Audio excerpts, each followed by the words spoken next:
बिस्मिल्लाहिर्रहमानिर्रहीम। Sir ji, chapter number 3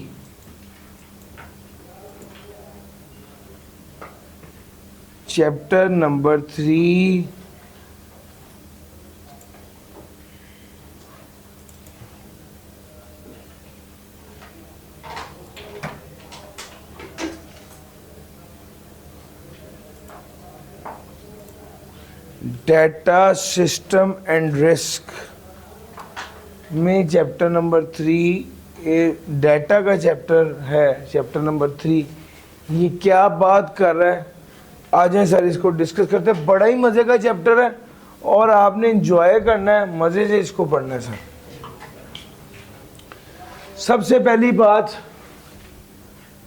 इन data analytics क्या होता है? सर ध्यान से गौर करके डेटा को देखना, पढ़ना, समझना, ताकि आप डेटा के अंदर जो हिडन पैटर्न्स हैं उसको देख सकें। हिडन पैटर्न को आइडेंटिफाई कर सकें। सर इसको डेटा एनालिटिक्स कहते हैं।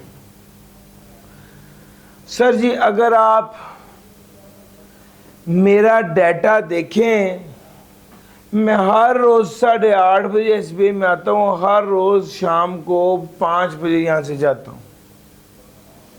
तो आप टाइम इन टाइम आउट देखेंगे तो आपको अंदाज़ा हो जाएगा कि सर का रूटीन का टाइम इन और टाइम आउट क्या चल रहा है, ये क्या है। अच्छा, इसी तरह ही सर ये एक पैटर्न आइडेंटिफाई कर पाएंगे आप कि यार सर रोज़ कितने बजे आते हैं और कितने बजे जाते हैं। बुनियादी तौर पे डेटा एनालिटिक्स में आप हिडन पैटर्न आइडेंटिफाई करते हैं, हिडन पैटर्न्स आइडेंटिफाई करते हैं। आप देखते हैं कि ऐसा क्यों हो रहा है, ये क्या पैटर्न क्या है। फॉर एग्जाम्पल, मैंने देखा है कि जितने फीसद लोग मुझसे टैक्स पढ़ते हैं, 80% लोग मुझसे डेटा भी पढ़ रहे हैं। क्या हुआ है? पैटर्न आइडेंटिफाई किया गया। एक चीज बिक रही है तो दूसरी उसके साथ कनेक्टेड बिक रही है। तो बेसिकली डेटा को एनालाइज करते हैं ताकि हिडन पैटर्न्स आइडेंटिफाई किए जाएं। डेटा को एनालाइज करते हैं ताकि हिडन पैटर्न्स आइडेंटिफाई किए जाएं। भाई मुझे रिमोट मिल जाएगा? हाँ, ये डेटा को एनालाइज करते हैं ताकि हिडन पैटर्न्स आइडेंटिफाई किए जाएं, ट्रेंड्स देखे जाएं, ताकि उस बेस पर एक बेहतर डिसीजन किया जाए। Sir data collection, data cleaning, data exploration, data modelling, interpretation and insight generation, decision making and action और मॉनिटरिंग एंड ऑप्टिमाइजेशन, ये 7 तरीके हैं, ये 7 स्टेजेस हैं डेटा को एनालाइज करने की। मैं 1 बाय 1 आपको बताऊंगा, आपने ग्रैब करना है। सर डेटा कलेक्शन, डेटा को गैदर करना, मुश्किल तो नहीं लग रहा? डेटा को गैदर करना। डेटा क्लीनिंग, डेटा को साफ करना। डेटा क्लीनिंग क्या होता है? डेटा को साफ करना। सर जी, पहली आ गई डेटा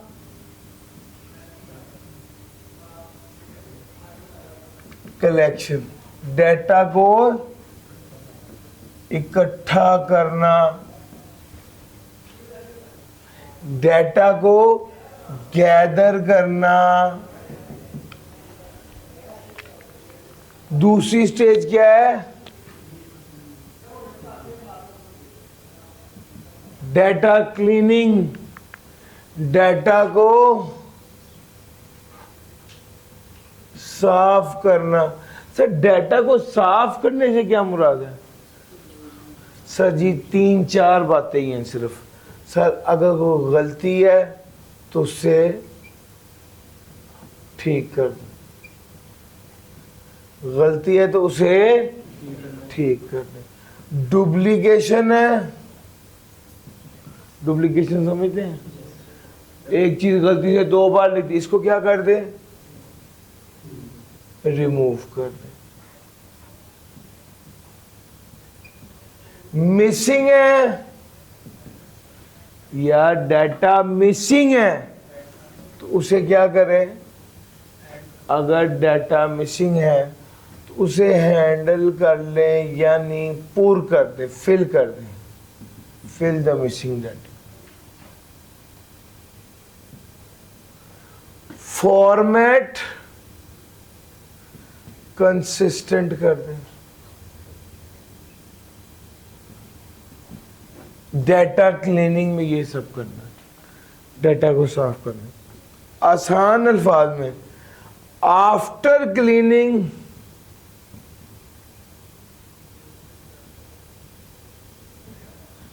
डाटा काबिले इस्तेमाल हो जाता है। आफ्टर क्लीनिंग डाटा काबिले इस्तेमाल हो जाता है। आफ्टर क्लीनिंग डाटा काबिले इस्तेमाल होता है। 1 is data collection, second is data cleaning. Data collection है, डाटा क्लीनिंग है। थर्ड स्टेप क्या है, डाटा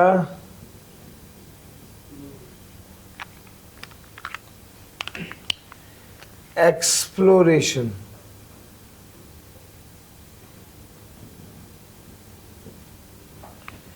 डाटा एक्सप्लोरेशन, डाटा को एक्सप्लोर करना। अब आप डाटा को इस्तेमाल करने की पोजीशन में आए हैं, डाटा के अंदर से इधर उधर की चीज़ें हटाना, और अब आप डाटा को क्या करने लगे हैं, एक्सप्लोर करने लगे हैं, इस्तेमाल करने लगे हैं, डाटा के अंदर घुसने लगे हैं। सर अब आप डाटा का कंपैरिजन शुरू करेंगे, अब आप डाटा को अंडरस्टैंड करेंगे। सर करेंगे क्या, फॉर एग्जांपल डाटा हमारे पास है सर अली इमरान के टाइम इन और टाइम आउट का। अब एक्सप्लोरेशन करने का एक्सप्लोर करने का मतलब है कि प्री रिजल्ट की टाइमिंग देख लें,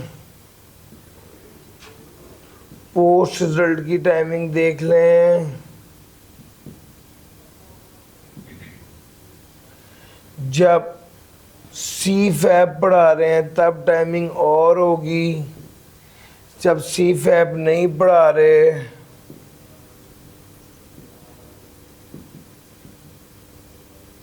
टाइमिंग और होगी। यार मेरा पॉइंट समझ आ रहा है सर, डाटा को एक्सप्लोर करेंगे तो आपको पता चलेगा कि यार रोज़ टाइमिंग तो यही है, लेकिन जब सीफैब पढ़ाते हैं तो वापस जाने का टाइम 6 बजे की बजाय 8 बजे हो जाता है। आपके सामने जब डाटा आएगा आप उसको एनालाइज करेंगे तो आप रियलाइज करेंगे कि ओके ये वेरिएशन आ रही है, इसकी ये वजह है। डाटा को एक्सप्लोर करना शुरू कर देंगे, डाटा को एक्सप्लोर करेंगे। सर जी जिस तरह आप किसी नए मुल्क जाते हैं या नई जगह जाते हैं तो उसको एक्सप्लोर करने लग जाते हैं। फॉर एग्जांपल आप किसी दूसरे इलाके से लाहौर आए हैं पढ़ने के लिए, तो आप लाहौर में क्लास ले रहे हैं और एक दिन ऐसे ही बाहर निकल गए, यार मैं देखूं आसपास जनरल स्टोर किधर है, होता है ना, उसको कहते हैं एक्सप्लोर करना। अब आप मस्जिद देख रहे हैं, जनरल स्टोर देख रहे हैं 3-4 स्टोर है, कौन सा बेहतर है, सर ये एक्सप्लोर करना होता है। डाटा को एक्सप्लोर करने का मतलब कि अब डाटा आपके पास आया है, अब आप इसको एक्सप्लोर करें। सर आप लोग अकाउंट्स के स्टूडेंट्स हैं, सर जी आप लोग जब अकाउंट्स के स्टूडेंट हैं तो ज़रा आपको एग्जांपल देते हैं हम फाइनेंशियल स्टेटमेंट की।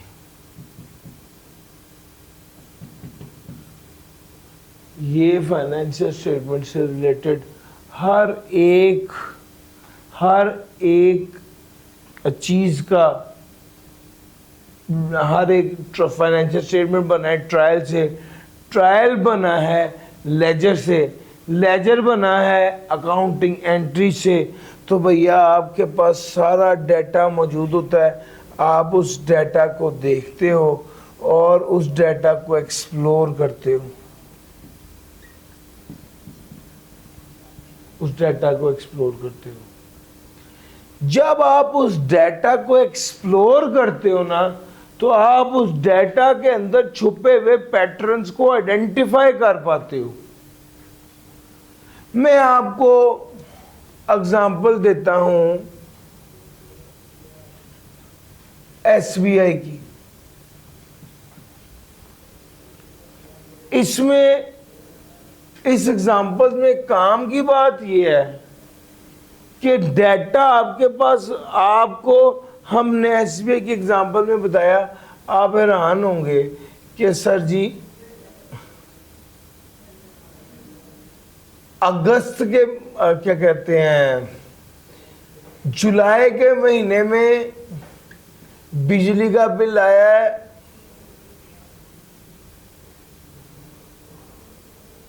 9 लाख और अगस्त के महीने में बिजली का बिल आया है लेट से 4 लाख।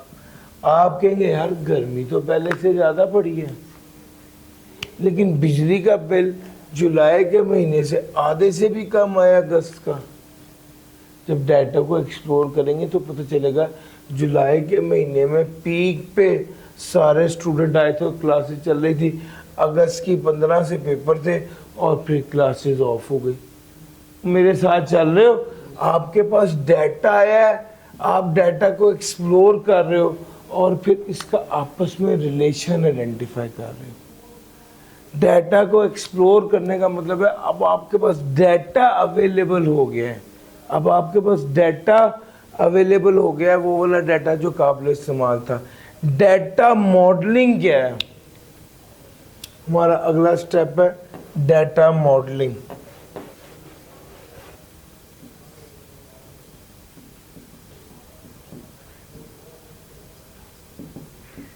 डाटा मॉडलिंग क्या होता है सर? डाटा को मॉडल करना, डाटा को मॉडल करना यानी एक नतीजा निकाल लेना, डाटा का, डाटा में रिलेशंस आइडेंटिफाई कर लेना, relation between variables, relation between variables, this is data modelling. Data modelling में आप करते क्या हैं? आप वेरिएबल्स के दरमियान में जो रिलेशन है इसको आइडेंटिफाई करते हैं। फॉर एग्जांपल हमने एक चीज़ देखी है कि जितनी क्लासेस होती हैं ना, या इसको ऐसे कहता हूं, जितने नंबर ऑफ स्टूडेंट होते हैं, हमें पर स्टूडेंट, जितने स्टूडेंट हम एनरोल करते हैं फिजिकली, मल्टीप्लाई बाय 1501 बिजली का बिल आता है। रिलेशन आइडेंटिफाई किया कि तकरीबन जितने स्टूडेंट एनरोल होते हैं मल्टीप्लाई बाय 1500 हमें बिजली का बिल आता है। हमने over the past data analyse किया और निचोड़ निकाला है और डाटा मॉडलिंग के जरिए हमने मॉडल बनाए हैं और हमें पता चला है कि यार जितनी मार्केटिंग एक्सपेंस होता है ना, मल्टीप्लाई बाय 15 के बराबर हमें सेल्स मिलती हैं। अब ये इसको कहते हैं मॉडलिंग करना। जब ओवर द पीरियड आप एक काम करते हैं तो आप एक निचोड़ निकाल के हिसाब लगा लेते हैं। मैं आपको एक चीज़ बताता हूँ अपने पर्सनल एक्सपीरियंस से कि मैंने एक चीज़ देखी कि मैं क्या कहते हैं, केमिकल्स का बिजनेस कर रहा था, तो मैं 10 क्लाइंट्स के पास जाता था तो एक क्लाइंट हमें ऑर्डर दे देता था। तो मेरा निचोड़ ये था केमिकल्स में कि यार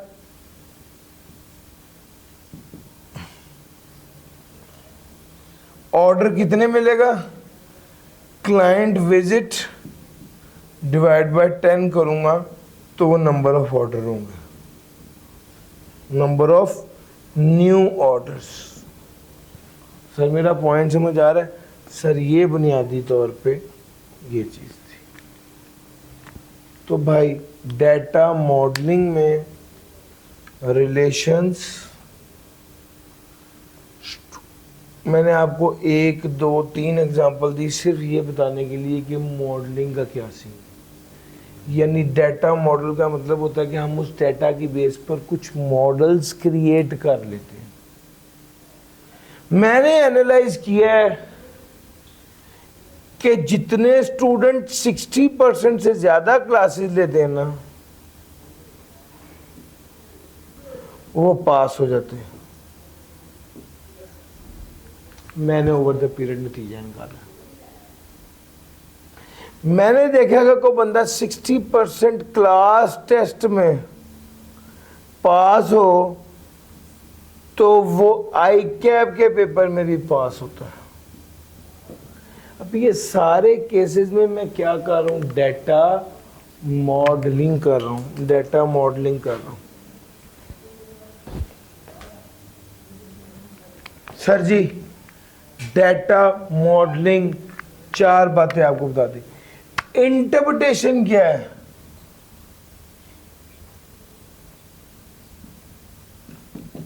इंटरप्रिटेशन में है निचोड़। इंटरप्रिटेशन से क्या मतलब है? निचोड़ निकालना, कंक्लूजन, हासिल गुफ्तगू। मिसाल के तौर पे हमने एक नतीजा निकाला था कि यार कम से कम अगर 600 फिजिकल स्टूडेंट अगर हमसे पढ़ेगा एसबीआई में तो हम अपना ब्रेक इवन अचीव करेंगे। हमारी मॉडलिंग की बेस पर एक निचोड़ ये निकला था। अब ये निचोड़ है, ये कंक्लूजन है। हमें ब्रेक इवन लेने के लिए 600 स्टूडेंट को कम से कम पढ़ाना पड़ेगा। सर इंटरप्रिटेशन के बाद अगला स्टेप था डिसीजन मेकिंग।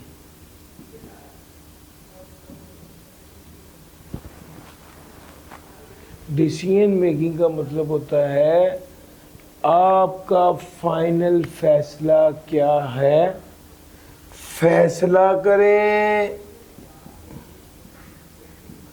और अमल दरामद करें। फिर डिसीजन मेकिंग पूरा क्या है? Decision making and action. फैसला करें और अमल दरामद करें। Decision making and action.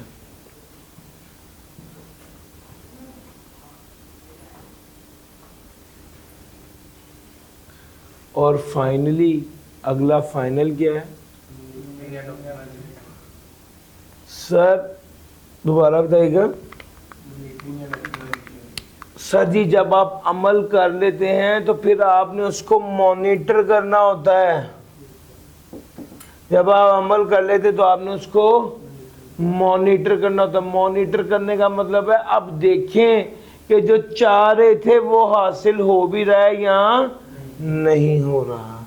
Sir monitoring में आपने देखना होता है कि जो मकसद था वो हासिल हो रहा है। ऑप्टिमाइजेशन का मतलब है बेहतर तरीके से हासिल हो।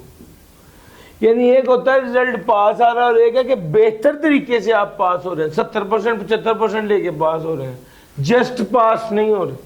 मेरा पॉइंट समझा है? ऑप्टिमाइजेशन। सर 1 2 3 4 5 6 7 सातों बातें मैंने आपके साथ यहाँ पर की। जल्दी से एक बार बुक रीड करें, फिर मैं आपके साथ बुक लेके चलता हूँ और फिर आपको आगे बता दो। एक बार ये चीज़ें आप नोट कर लें। आ जाएं ज़रा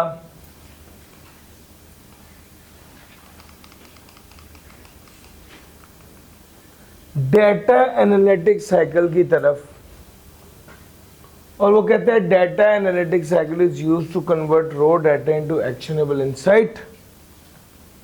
सेवरल स्टेजेस हैं। पहला डेटा कलेक्शन है। डेटा कलेक्शन का मतलब है डेटा को कलेक्ट करना। ये मल्टीपल सोर्सेज से कलेक्ट किया जा सकता है।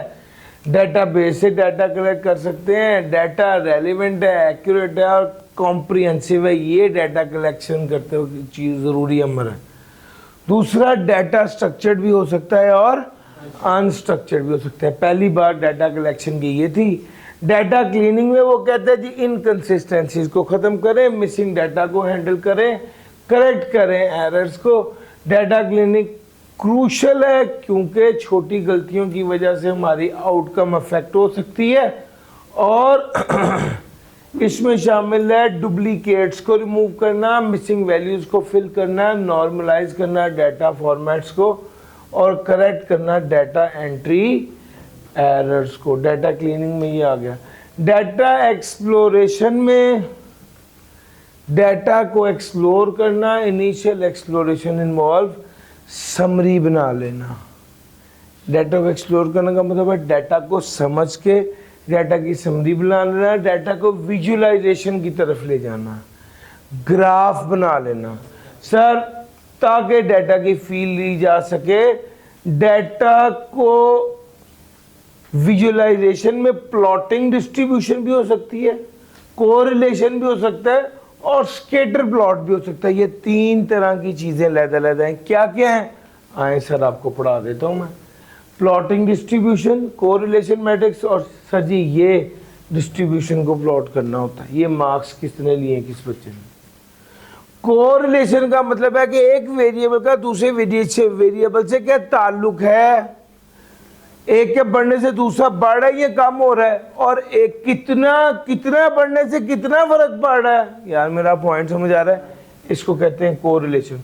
स्कैटर प्लॉट क्या होता है सर, ये भी रिलेशनशिप बिटवीन टू वेरिएबल्स होता है। यहाँ पर उसने लिखा हुआ है जैसे एक्सरसाइज कितनी करें तो कितना वेट लॉस होता है, इसका कंपैरिजन। तो भाई ये सारा कुछ आप किस स्टेप में कर रहे हैं, डाटा एक्सप्लोरेशन में। डाटा एक्सप्लोरेशन में समरी बना रहे हैं, ग्राफ्स बना रहे हैं, रिपोर्ट्स बना रहे हैं, ताकि डाटा को फील कर सके कि डाटा कहना क्या चाह रहा है, डाटा से अखज़ क्या करना है हमने। सर आप पैटर्न्स को, एनॉमलीज को और रिलेशनशिप को देख सकते हैं। सर जी एनॉमली क्या होता है, एनॉमली कहते हैं अनयूजुअल, एक्सेप्शनल। सर एनॉमली कहते हैं अनयूजुअल, एक्सेप्शनल। मैं रोज सुबह 9 बजे टाइम इन लगाता हूँ, शाम 6 बजे टाइम आउट लगाता हूँ, एक दिन रात 2 बजे टाइम आउट देखें। आपने कहा यार ये एनॉमली, अनयूजुअल। और सर समझ आ रहा है सर, एनॉमली रिलेशनशिप की बात करते। डाटा एक्सप्लोरेशन का गोल क्या है, डाटा स्ट्रक्चर को समझना, डाटा सेट के अंदर जो डिटेल है उसको देखना। सर डाटा मॉडलिंग में क्या होता है, मॉडल बिल्ड करना, मॉडल बिल्ड करना, पैटर्न बिल्ड करना। सर जी अब ये देखें, जैसे यहां पर आप देख रहे हैं कितना वेट और कितनी एक्सरसाइज कितने आवर करेंगे तो कितना वेट कम होगा, इस बेस पर आप एक निचोड़ बना लेते हैं और आप कहते हैं हाँ यार जो बंदा वीकली 8 घंटे एक्सरसाइज करेगा उसका 15 किलो वेट कम होगा ना। सर इस बेस पर आप कहते हैं यार ये वो पॉइंट है, इसको कहते हैं मॉडल बना लेना। मॉडल का मतलब होता है कि जब आप वो रिलेशन आइडेंटिफाई कर लेते हैं और मॉडल बना लेते हैं तो फिर आप अपना डिजायर्ड आउटकम भी उसमें से निकाल सकते हैं। हमने ये कहा कि यार 1 रुपए की मार्केटिंग करोगे तो 17 रुपए की सेल में इंक्रीज आएगा। ये ओवर द पीरियड देखा है, इसको कहेंगे कि ये डाटा मॉडलिंग है। और मॉडलिंग कैसे निकलती है? रिग्रेशन एनालिसिस के जरिए, क्लासिफिकेशन के जरिए, क्लस्टरिंग के जरिए और टाइम सीरीज फोरकास्टिंग के जरिए। रिग्रेशन एनालिसिस क्या है? जहां पर एक वेरिएबल को दूसरे वेरिएबल के साथ कंपेयर करके नतीजा निकाला जाता है। क्लासिफिकेशन क्या है? तोड़ देना। क्लासिफाई करना कहते हैं तोड़ने को। क्लस्टरिंग कहते हैं जोड़ने को। सर हमारे पास पंजाब की सेल आ रही है 1000 रुपये। क्लासिफाई करने का मतलब है हम देखेंगे लाहौर की कितनी है, मुल्तान की कितनी है, फैसलाबाद की कितनी है। इसको क्या कहेंगे? क्लासिफाई करना। और सारे सूबों की सेल है, पंजाब की, सिंध की, बलोचिस्तान की और सरहद की, इन सब की टोटल को इकट्ठा करना, इसको कहेंगे क्लस्टरिंग करना। यानी सूबों की सेलों को भी जोड़कर पूरे मुल्क की सेल बनाना। वो मेरा पॉइंट समझ आ रहा है? इसको क्या कहते हैं? क्लस्टरिंग करना। तो sir models are build to make prediction. हमने क्लासिफिकेशन और क्लस्टरिंग भी पढ़ लिया, और मॉडल के जरिए प्रेडिक्शन की जाती है, ट्रेंड्स को अंडरस्टैंड किया जाता है और अनकवर किया जाता है हिडन पैटर्न्स को। Interpretation and insight generation. Once models are built, the next step is interpret the result. एक बार जब मॉडल बना लेते हैं तो फिर अब आपने रिजल्ट को इंटरप्रेट करना है। आप क्या चाहते हैं, प्रॉब्लम किस तरह सॉल्व हो सकती है, आप रॉ नंबर से एक्शनेबल बिजनेस इनसाइट्स कैसे जनरेट करते हैं। सर जी असल में आप कह रहे हैं कि अगर हमने ये जो बात की थी कि यार 600 बच्चे हों तो हम ब्रेक इवन अचीव कर सकते हैं। सर बेसिकली ये निचोड़ है, ये इंटरप्रेट किया। आप चाहते हैं कि यार हम मिसाल के तौर पे 1 करोड़ रुपया कमाएं सेशन का, तो हमें देखना पड़ेगा कि कितनी सेल हो तो हम 1 करोड़ कमा सकते हैं, कितने बच्चे पढ़े तो हम 1 करोड़ कमा सकते हैं। यार मेरा पॉइंट समझ आ रहा है? तो सर अभी मैं आपको उसकी एग्जांपल दूंगा तो आप क्लियर होंगे कि यार असल में इंटरप्रिटेशन एंड इनसाइट जनरेशन में आप निचोड़ निकालते कि यार आपका मकसद पूरा हो रहा है और किस तरह आप अपने टारगेट को अचीव कर पाएंगे based on the data model. इसको कहते हैं interpretation and insight generation. Meaningful conclusion, निचोड़ या नतीजा निकालना।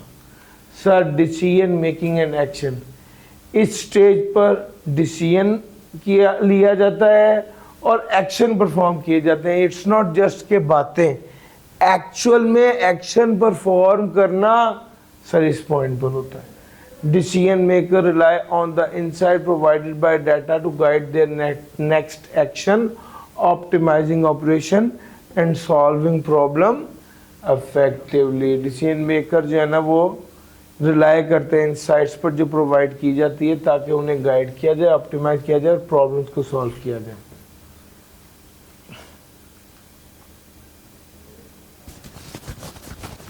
After decisions are made and actions are taken, the impact of those actions must be monitored.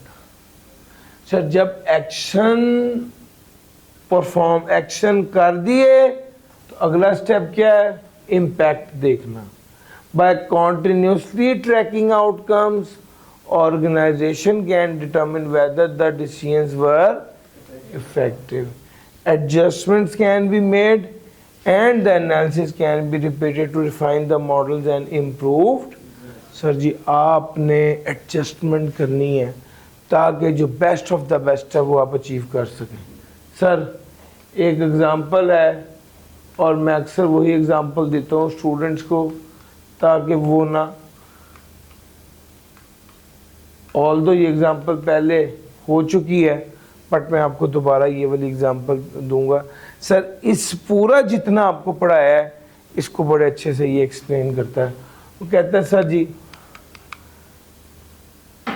यही 7 स्टेप्स हैं और डाटा एनालिटिक्स स्टेजेस को कैसे इसमें कवर कर रहे हैं एक रियल लाइफ एग्जांपल के ज़रिए ताकि आपको बात समझ में आ रही हो। हमारा एक दोस्त था वो काफ़ी परेशान थे और कह रहे थे कि सर मैं रोज़ कारोबार भी कर रहा हूँ, दुकान पे भी जाता हूँ, बिजनेस भी कर रहा हूँ, सेल भी ठीक हो जाती है, लेकिन 4 से 5 माह बाद मैं मकरूज हो जाता हूँ। अब समझ नहीं आ रही क्या वजह है। मैंने अब डाटा कलेक्ट किया। मैंने कहा तुम मुझे बताओ कि तुम्हारी रोज़ की सेल कितनी होती है। उसने मुझे सेल बताई। मैंने नतीजा निकाला कि इसकी 15,000 पर डे की सेल है एवरेज। और मैंने उससे पूछा तुम्हारा प्रॉफिट मार्जिन कितना है। उसने कहा कि मेरा प्रॉफिट मार्जिन 20% है।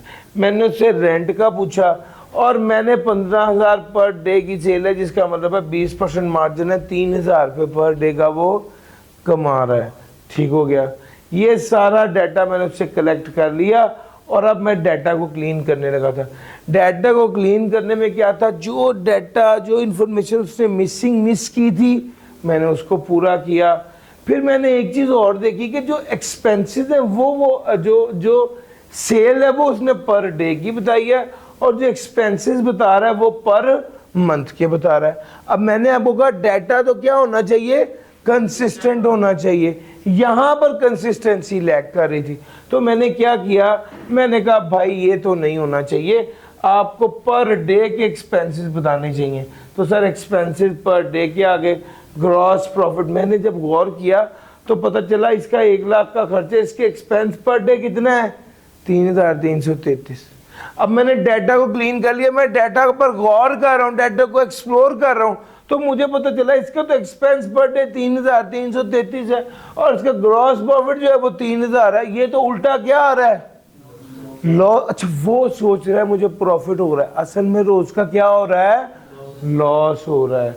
उसके साथ मैंने उसको ग्राफिकली प्रेजेंट किया। ये डाटा एक्सप्लोरेशन में पढ़ा है ना आपने, ग्राफिकली प्रेजेंट किया कि भाई आपकी क्या चल रही है, आपकी सेल्स किस तरह से चल रही हैं और रीज़न ऑफ लॉस देखा तो पता चला ना वो कोई मार्केटिंग कर रहा है और सेल्स भी बहुत कम है। अब मैं डाटा मॉडलिंग की तरफ, अब रिलेशन निकाला। जब रिलेशन की तरफ आए तो पता चला कि यार मार्केटिंग बढ़ाई जाएगी तो सेल्स बढ़ेगी और सेल्स बढ़ेगी तो प्रॉफिट बढ़ेगी। और यहाँ पर मैंने उसको कहा कि यार तुम अपनी मार्केटिंग बढ़ाओ, मार्केटिंग बढ़ाने से सेल्स बढ़ेंगी और सेल्स की वजह से प्रॉफिट बढ़ेंगी। और हमने एक निचोड़ निकाला कि भाई तुम क्या चाहते हो। उसने कहा मैं चाहता हूँ कि मेरा बस 3,000 पर डे का प्रॉफिट हो। मैंने कहा देखो 3,333 रुपये तो तुम्हारा खर्चा है पर डे का। अगर तुम 3,000 प्रॉफिट कमाना चाहते हो तो इसका मतलब है तुम्हारा 6,333 रुपये का मार्जिन होना चाहिए।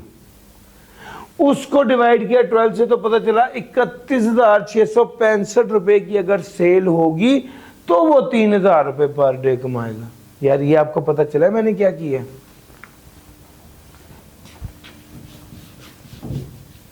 सर अगर एक बंदे का रोज का खर्चा है 3,333 रुपये और वो कहता है 3,000 मुझे मुनाफा भी कमाना है, इसका मतलब है कि इसका जो मार्जिन है वो 6,333 रुपये होना चाहिए। और उसने बताया मार्जिन कितना है, 20%, यही बताया ना। तो सर मैंने इसको डिवाइड किया तो ये आया 31665, यानी 31,665 रुपये की सेल होगी तो इसका 20% निकलेगा 6,333 रुपये। उसमें से 3,333 रुपये के खर्चे होंगे तो 3,000 रुपये मुनाफा निकलेगा। और मेरा पॉइंट समझ आ रहा है। मैंने इंटरप्रेट करके निचोड़ ये निकाला कि भैया अगर 31,665 रुपये की तुम्हारी पर डे की सेल होगी तो फिर तुम 3,000 मुनाफा कमा सकोगे। इस वक्त जितना तुम मुनाफा कमा रहे हो वो तो खर्चे से भी कम है और तुम उल्टा लॉस कर रहे हो।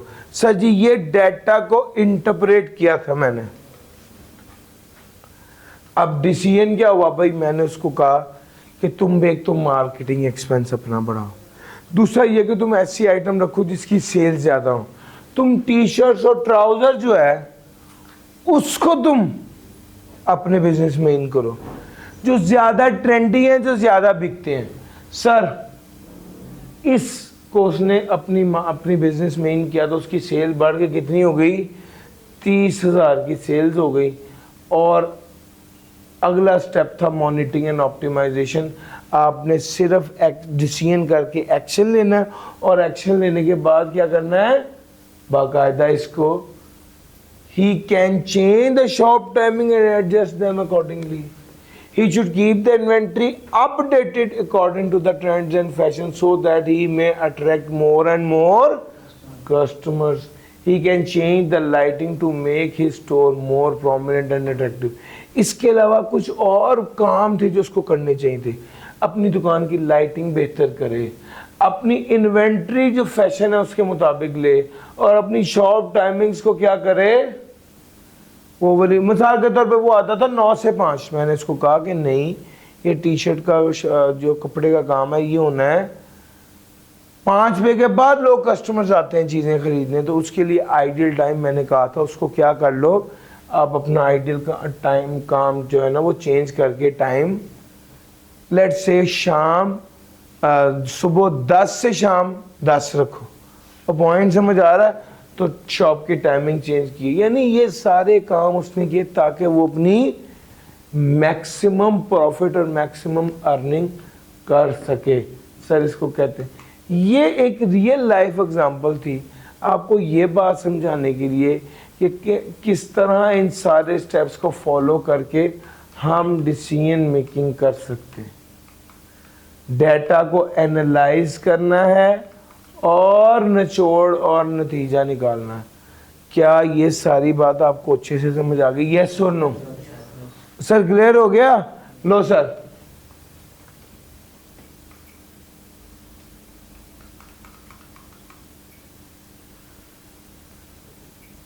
डेटा एनालिटिक्स में data collection, data cleaning, data exploration और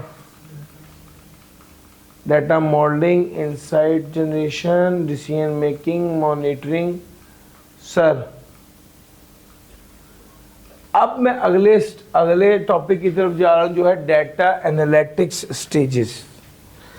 सर डेटा एनालिटिक्स स्टेजेस क्या है? डेटा को एनालाइज करने की स्टेजेस हैं 4। सबसे पहली डिस्क्रिप्टिव एनालिटिक्स। डिस्क्रिप्टिव एनालिटिक्स कहता है व्हाट हैपेंड, क्या हुआ। दूसरी डायग्नोस्टिक एनालिटिक्स, क्यों हुआ। तीसरी प्रिडिक्टिव एनालिटिक्स, क्या होगा। चौथी प्रिस्क्रिप्टिव एनालिटिक्स। प्रिस्क्रिप्टिव एनालिटिक्स क्या है? क्या होना चाहिए और कैसे होना चाहिए। सर ये 4 चीजें थी, डिस्क्रिप्टिव, डायग्नोस्टिक, प्रिडिक्टिव और प्रिस्क्रिप्टिव। सर डिस्क्रिप्टिव एनालिसिस क्या है? डिस्क्राइब करें क्या हुआ है। सर जी मैं इसको एग्जांपल देने के लिए हमेशा एक अस्पताल की एग्जांपल दे दूं कि एक मरीज़ डॉक्टर के पास आया, उसका टेम्परेचर 104 था और उसका जिस्म कांप रहा था और वो बेहोश हो गया। डॉक्टर ये सारी चीज़ें ऑब्जर्व कर रहा है और इसको कहते हैं डिस्क्रिप्टिव एनालिटिक्स। डॉक्टर ने देखा टेम्परेचर बढ़ा हुआ है, वो बंदा बेहोश हो गया है, उसकी शर्ट पर देखा तो पीछे निशान था, डॉक्टर ने शर्ट उतरवाई तो पता चला उसको किसी जानवर ने, जहरीले जानवर ने पीछे काटा हुआ, जिसकी वजह से ये सारा उसका जिस्म में जो है वो टेम्परेचर भी बढ़ गया। इसको कहते हैं डायग्नोस्टिक। वजह पता चल गई कि ये किसी जहरीले जानवर ने काटा है, इस वजह से ये हुआ, इसको कहते हैं डायग्नोस्टिक एनालिटिक्स। तीसरे नंबर पे आ गया प्रिडिक्टिव एनालिटिक्स। प्रिडिक्टिव एनालिटिक्स क्या होता है? प्रिडिक्ट करना। प्रिडिक्टिव एनालिटिक्स क्या होता है?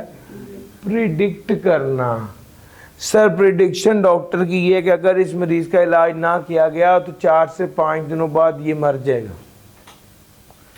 प्रिस्क्रिप्टिव एनालिटिक्स किया कि अगर हम इसका फौरी तौर पे इलाज करेंगे, इसका जहर फौरन निकालेंगे ताकि वो जिस्म में ना फैले और इसका इलाज शुरू करेंगे तो 6 से 8 दिन बाद ये नॉर्मल हो जाएगा, ठीक हो जाएगा। ये प्रिस्क्रिप्टिव एनालिटिक्स। प्रिडिक्टिव है दवाइयां दिए बगैर, अगर ऐसा ही चलता रहा तो क्या होगा। प्रिस्क्रिप्टिव है दवाइयां, पर दवाइयां देकर क्या बनेगा। यार मेरा पॉइंट समझ आ रहा है। तो भाई ये 4 स्टेजेस हैं। आए मैं आपको एक बिजनेस की एग्जांपल देता हूं। हमारी सेल्स कॉन्टिन्यूसली नीचे की तरफ जा रही हैं। ये है डिस्क्रिप्टिव एनालिटिक्स। क्यों नीचे की तरफ जा रही हैं? क्योंकि हमारी प्रोडक्ट आउट ऑफ ट्रेंड हो चुकी है और हमारे कंपेटिटर ने हमारी प्रोडक्ट के मुकाबले में एक ज्यादा बेहतर और सस्ती प्रोडक्ट दे दी है। ये डायग्नोस्टिक एनालिसिस है। वजह पता चल रही है आपको क्यों सेल्स नीचे जा रही है। सर उसके बाद आ गया, अब आगे क्या होगा। सेल्स आहिस्ता आहिस्ता और कम हो जाएंगी और एक टाइम आ जाएगा जब हमें फैक्ट्री बंद करनी पड़ेगी। ये प्रिडिक्टिव एनालिटिक्स है। सेल्स कम हो जाएंगी और हमें एक दिन फैक्ट्री बंद करनी पड़ेगी। प्रिस्क्रिप्टिव एनालिटिक्स क्या है।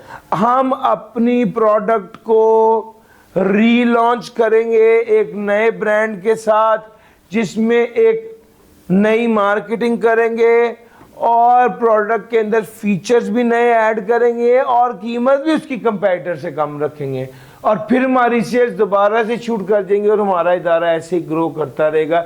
ये प्रिस्क्रिप्टिव एनालिटिक्स। और मेरा पॉइंट समझ आ रहा है। ये क्या है? प्रिस्क्रिप्टिव एनालिटिक्स है। आप best course of action based on the prediction है। सर जी करेक्टिव मेजर्स लेने के बाद क्या इंप्रूवमेंट आएगी और क्या फ्यूचर होगा, ये प्रिस्क्रिप्टिव एनालिटिक्स है। सर जी एक एग्जांपल मैं देता होता हूं। कर्शी की एक प्रोडक्ट है जामी श्री।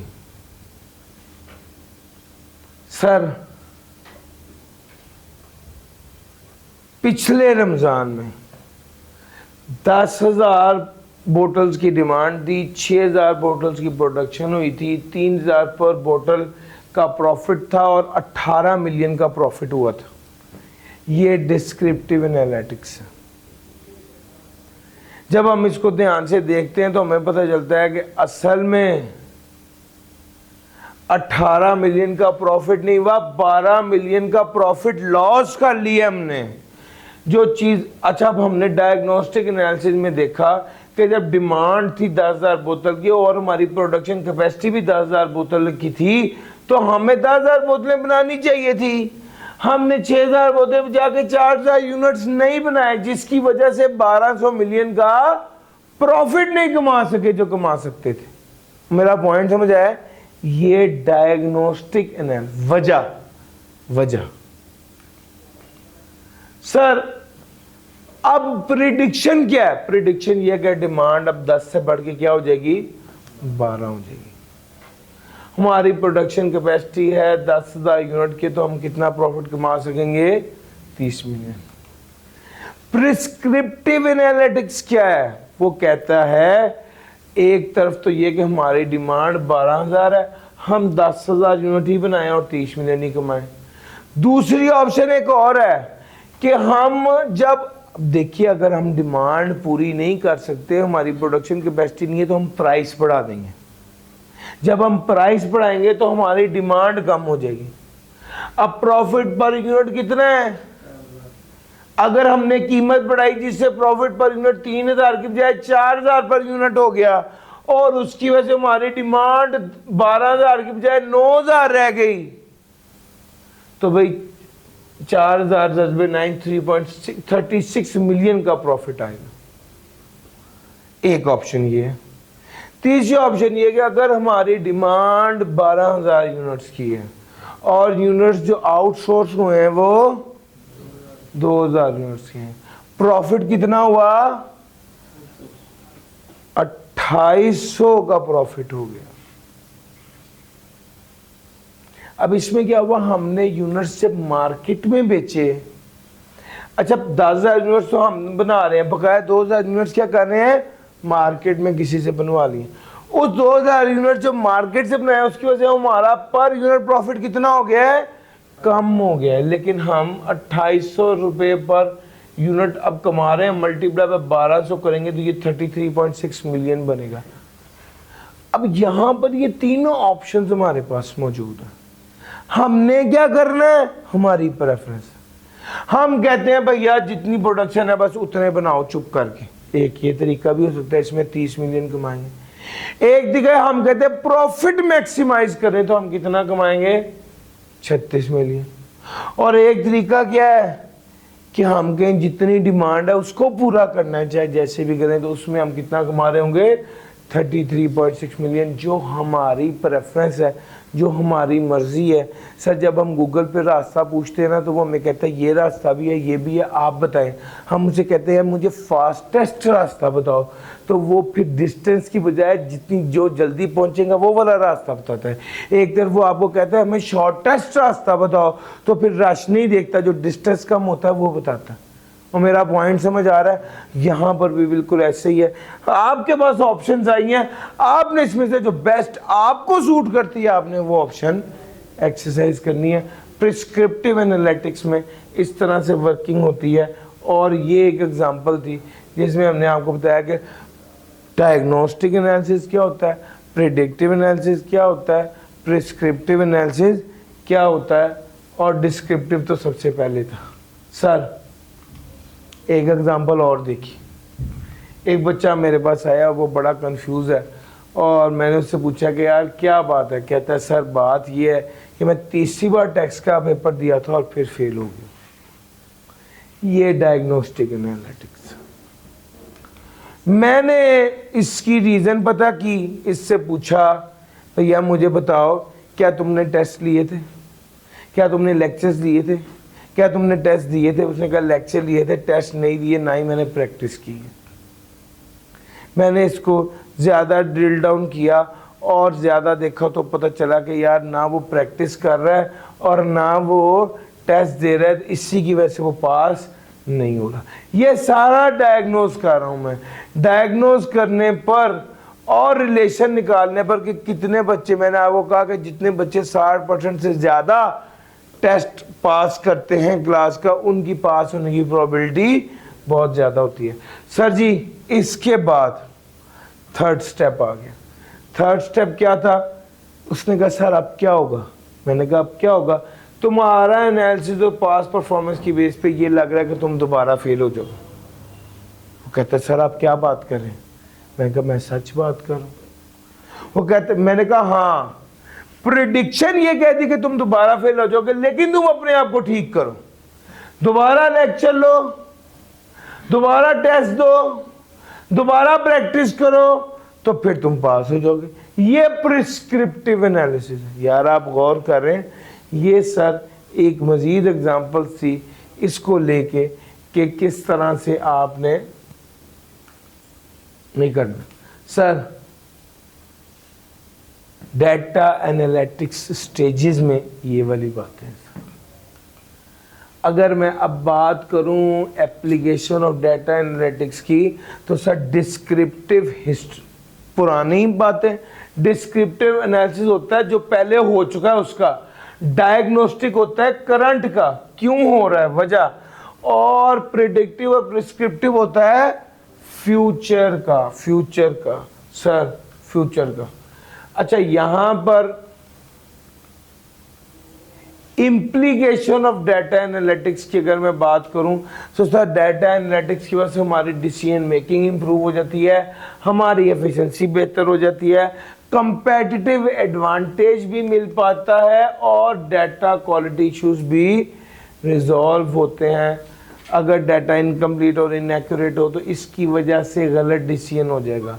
दूसरे बिजनेस और हमारे बिजनेस में जो डिफरेंस है, हमारे पास जो कंपेटिटिव एडवांटेज है उससे हम फायदा उठा सकेंगे, और दूसरे के पास जो एज है और बेहतरी है उसको हम एनालाइज कर पाएंगे। सर जी टाइम वेस्टेज नहीं होता, डाटा हाईलाइट प्रॉब्लम और इश्यूज किधर है उसको हाईलाइट किया जाता है डाटा एनालिटिक्स के जरिए, और डिसीजन मेकिंग बेहतर होती है। सर चैप्टर ऑलरेडी 2 लेक्चर्स आपके इस बारे में थे। आज का प्लान मेरा क्या था, मैं क्विक रिवीजन दे दूं। अनफॉर्चुनेटली वो लेक्चर आप तक नहीं पहुंचे, लेकिन पहुंच जाएंगे, उसको ज़रूर देख लीजिएगा। MCQs में आपको करवाने लगा हूँ। आज का लेक्चर अगर आपने अच्छे से ले लिया है सर, लाजमी आप ये कर पाएंगे। What is the primary goal of data analytics? जी ध्यान से, to enhance data storage and infrastructure, to convert raw data into actionable insight, to eliminate unnecessary storing, नहीं sir, to ensure data access is limited, sir ji it is B, to convert raw data into actionable insights. Sir, what phases of data analytics cycle involve handling missing values and correcting errors? Ji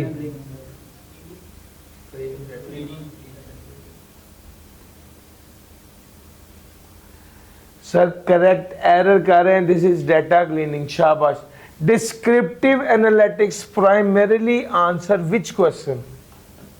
descriptive. Sir, what happened? पहला है sir. Predictive analytics relies heavily on summarizing, machine learning, creating pie chart, detecting outliers for database. जी predictive analytics sir basically ये historic data पर base करके predict कर रहा होता है। ठीक हो गया sir. Which stage of analytics recommend optimal action based on prediction? जी optical action based on predictions, जी प्रिस्क्रिप्टिव, शाबाश। A retail company forecasting holiday sales using past trend is an example of?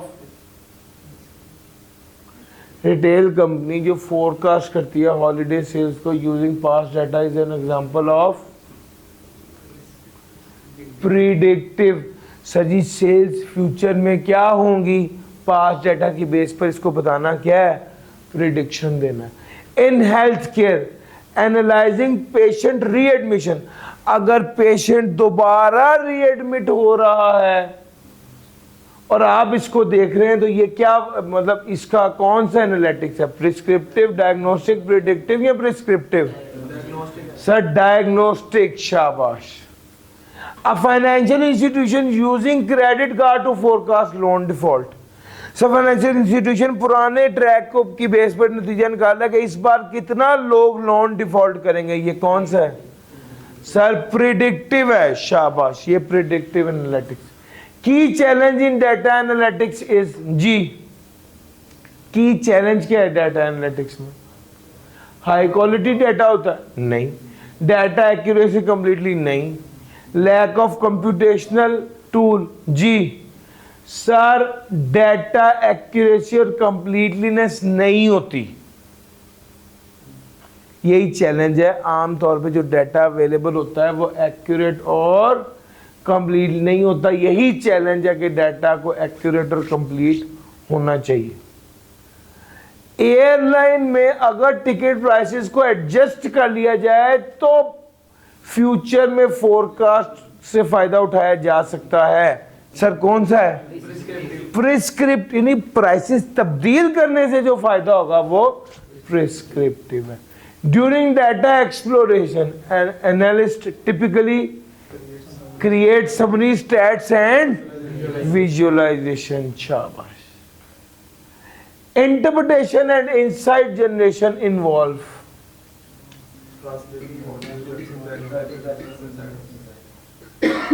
Translating model results into business actionable insight. Which analytic stage reduce human input while increasing decision complexity? जी भाई कौन से analytical stage human input को reduce करती है? जी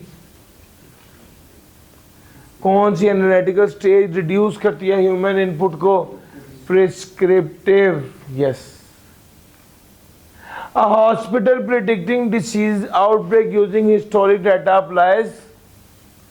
historic data की base पर prediction होती है, करेक्टिव मेजर के बाद प्रिस्क्रिप्शन होती है। यार मेरा पॉइंट समझ आ रहा है? सर जी ये सारे एमसीक्यूज भी मैंने करवा दिए, टारगेट यही था कि मैं आपको इस चीज़ को बहुत अच्छे से कवर करा के इसको चैप्टर को क्लोज़ कर दूं। वो 2 लेक्चर्स जो अगर आपने पिछले नहीं लिए प्लीज़ आज कवर कर लीजिएगा। कल मैंने चैप्टर नंबर 4 शुरू करवाना है। डन हो गया सर जी? कल चैप्टर नंबर 4 शुरू करवाना है। अगर कोई लेक्चर आपका पेंडिंग चल रहा है तो प्लीज़ वो कवर कर लीजिए। इंशाल्लाह आगे कल कर रहे होंगे। आज के लिए इतना ही था। Thank you.